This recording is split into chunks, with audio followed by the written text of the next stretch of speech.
Hi guys, so I came across a video of someone named Alex Von Dutch, and she is basically a hip-hop artist.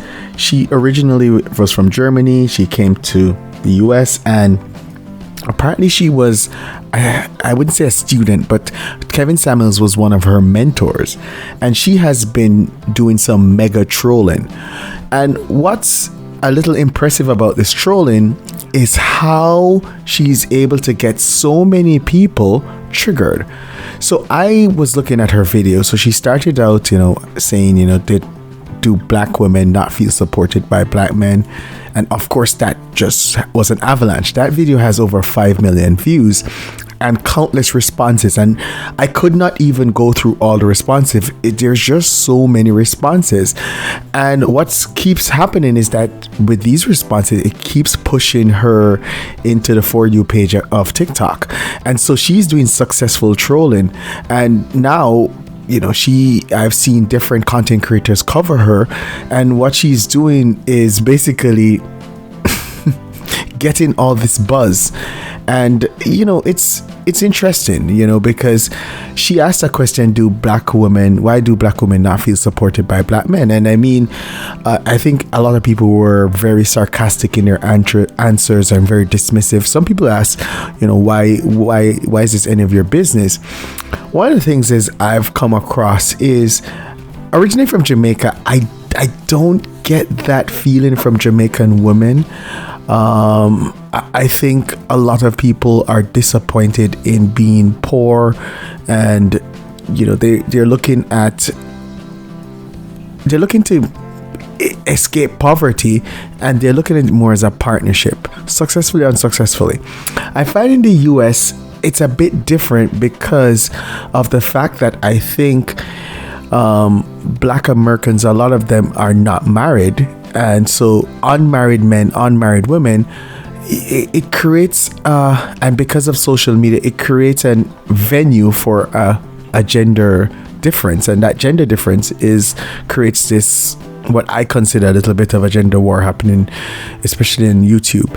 And because of that, it's a fertile ground for people to exploit it, and people to exploit people's emotions. A lot of content creators exploit people's emotions, and they try to do it for cash apps, for views, and all of that stuff. And this young lady has just come across fertile ground where, if she has watched Kevin Samuels' content, she understands that Kevin Samuels triggered a lot of black women who watched his show, and now she's asking these questions, and these questions are, some of them, why is it that 70% of the children are born out of wedlock, all of that stuff.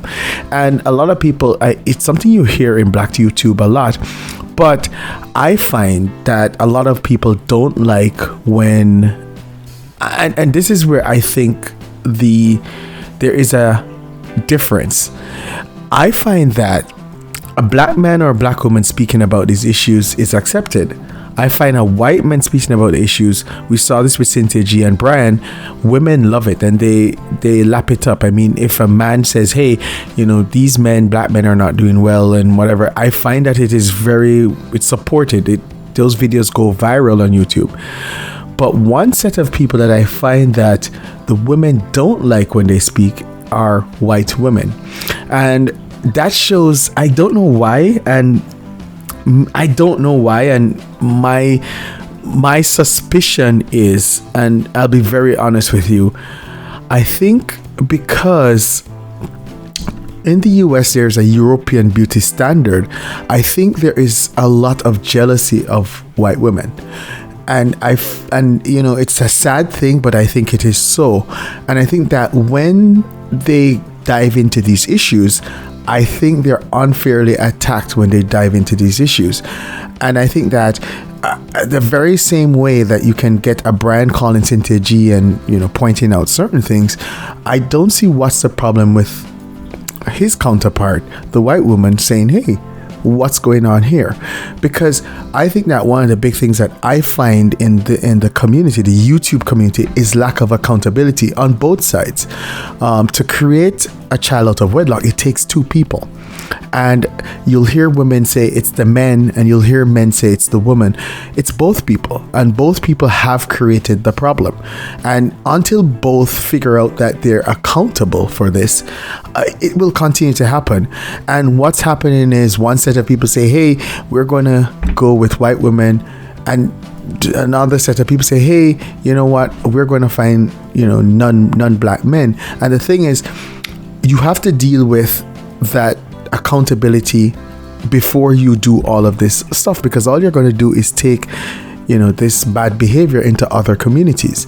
And we all know what happens when people take bad behaviors into other communities. It starts it starts the problem where people say, hey, I don't want to deal with this, and so fix the problem. And a lot of people don't want to fix the problem, because fixing the problem means dealing with the harsh truth. How am I contributing to the problem? And a lot of people don't like to answer those questions. They prefer to point a finger and say it's the women say it's the men, and the men say it's the women, but no one looks into themselves and say, how am I contributing to the problem? Not even as a group, but how am I? Are you doing the stuff that you need to do in your own life? And those are the harsh questions that I think a lot of people don't like to deal with.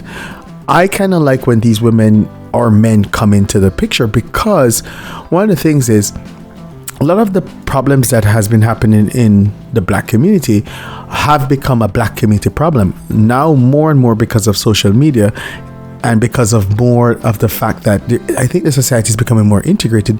It's now becoming national problems or international problems. And I believe that when light is shone on problems, it gives you a greater chance to fix them. And there's nothing wrong with that.